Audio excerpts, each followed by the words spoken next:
earlier in the year, especially starting in April, there was just a lot of uncertainty. No one really knew the rules of the game, and really just talking about tariffs and et cetera.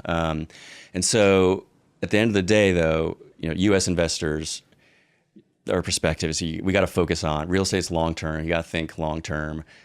Good thing about the U.S. is we have elections and things change, et cetera, and you can only have so many terms as a president, et cetera. So, and I think people are starting to realize that there's a lot of talk, but it might not be as bad. Things don't always end up. It's still kind of shifting. So I think folks are feeling comfortable that, all right, it's not perfect clarity, but from a commercial real estate perspective, again, there's a good entry point. We're gonna, I think the logical, consensus view that, and the perspective you have to have right now is, okay, GDP growth might be slower.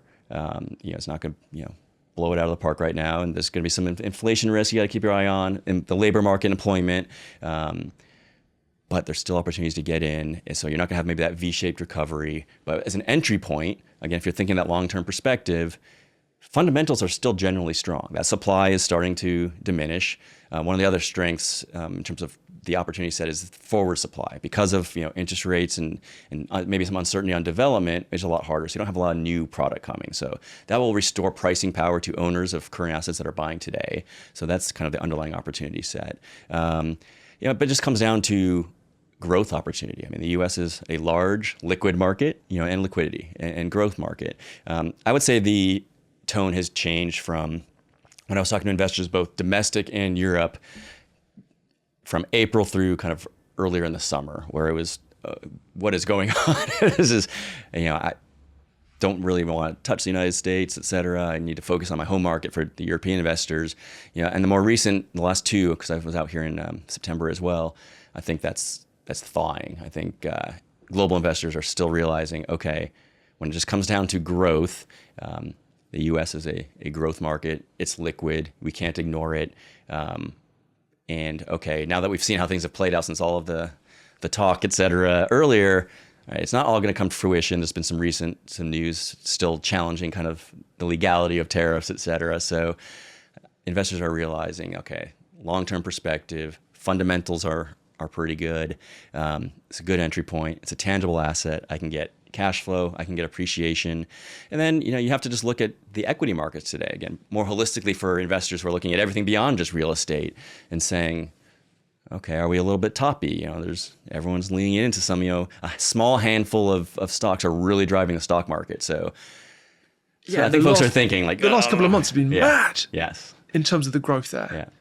And so what the kind of the weighting effect in terms of portfolios and how they're structured, is that kind of what you're alluding to in terms of like over allocation to one sector versus another? Yeah, a little bit. And upside versus downside, right? I mean, okay, if you're looking at valuations, in the traditional equity markets, where they've gone, is there how much more growth, or is there more risk that there's going to be a correction versus, okay, commercial real estate's gone through its correction, there should be some upside. Now, it's not going to be the explosive, AI-driven or technology-driven type of growth, but it's going to be steady growth with income, appreciation, and there's value to having that in a portfolio. And I think folks realize that, all right, if I can get in now, I mean, history shows, if you look at the data, after major dislocation events, investors who come in just from a vintage perspective, in the first couple of years after these events, before there is perfect clarity, right? It's those will outperform because once that green light's on,